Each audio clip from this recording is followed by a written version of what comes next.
Good evening. My name is Dylan Stroud, and our design project, was over government oversight and how it affected the homelessness here in Wichita and the surrounding areas. Um, the first stage of the process we went through was the empathy stage, and this is where I learned in class that it was going to take a lot of, uh, I'd have to take personal bias out of it because I was so closely related to the project, being a service member myself and getting out.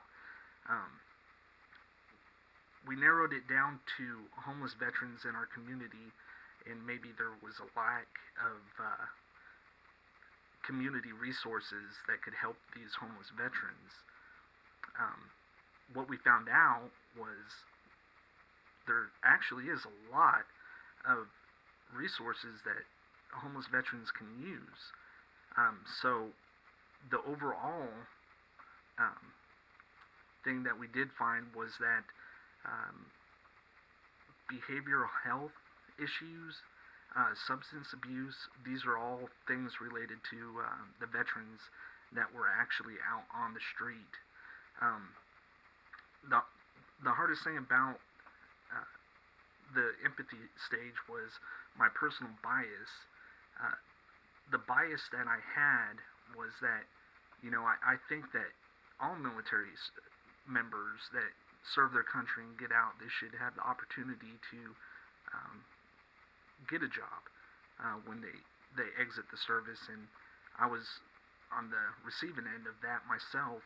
It took over a year for me to find a good job, and I thought it was owed to me. So I could see where um, veterans, when they leave the service and they don't get immediate gratitude um, and get offered positions, they could go down that slippery slope of self-medicating and um, harming themselves, and then eventually end up homeless. Um, the next stage was we went into the defined stage. In the defined stage, it was pretty eye-opening going out there, researching the stats and statistics of what's going on in our community and how the homeless veterans, the population is here in the surrounding areas. Um, it was hard to get interviews at some of the resource facilities that we were trying to go out to, such as Passageways and other organizations. They have the HIPAA laws that keep you from um, obtaining personal information from people. Um, so it actually went to the point where we needed to go out on the street and interview people that were actually homeless. So I spent the evening out on the street with a homeless person by the name of Thomas, and got a lot of insight from him. And it kind of opened my eyes and made me realize that we do have an issue here in Wichita, and we can actually go out and help people. So one of the things that we wanted to do when trying to ideate and develop a prototype and test it, um, we just went out there and did it, and then checked our facts and realized, there was some steps in our process that we were going to show as a prototype that we needed to reform. Um, the best thing that we could say is that we went out there, we actually tested it, it worked. At one point, we got Thomas, the homeless vet, off the street. We saw the actions and the steps that we needed to take and develop that. And the only thing that we didn't realize was that we need to treat the problem, which is, the substance abuse first, and then look at what the behavioral health needs of the person or the individual is. The number one step that we could find is that there needs to be a way for that human interaction with the veteran, um, with somebody that they can trust. and gain that credibility that they're here to help them, and that what better way than to have a veteran go out there and help them. So that was one of the things that we found was very important, is that human interaction.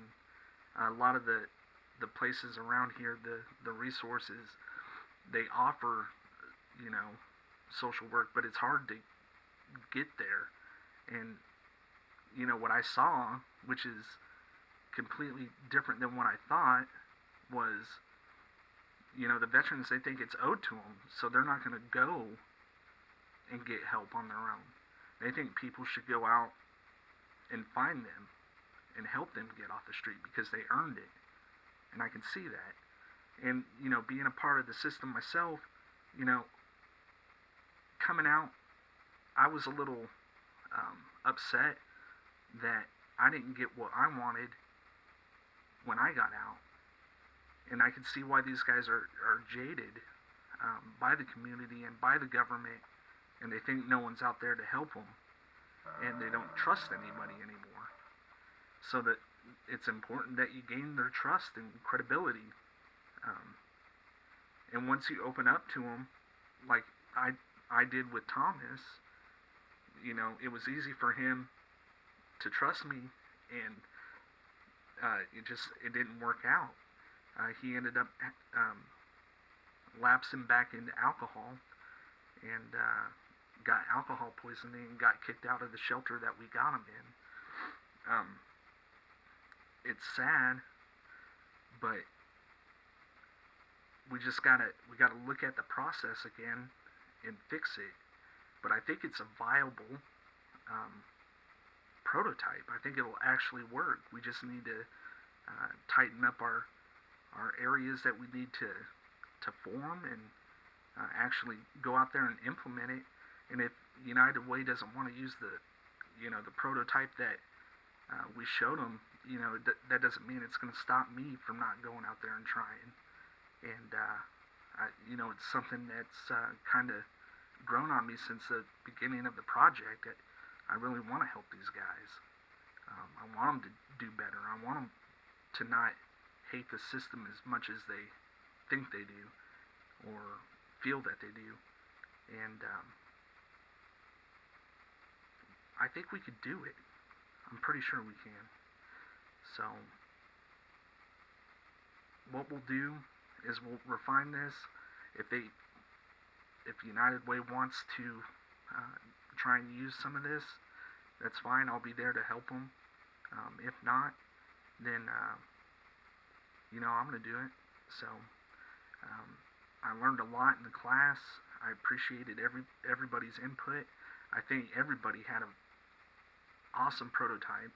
A lot of the things related to each other, such as the human factor of talking to people and being there for them, the mentorships and all of that was closely related in getting rid of the paperwork portion of a lot of the steps.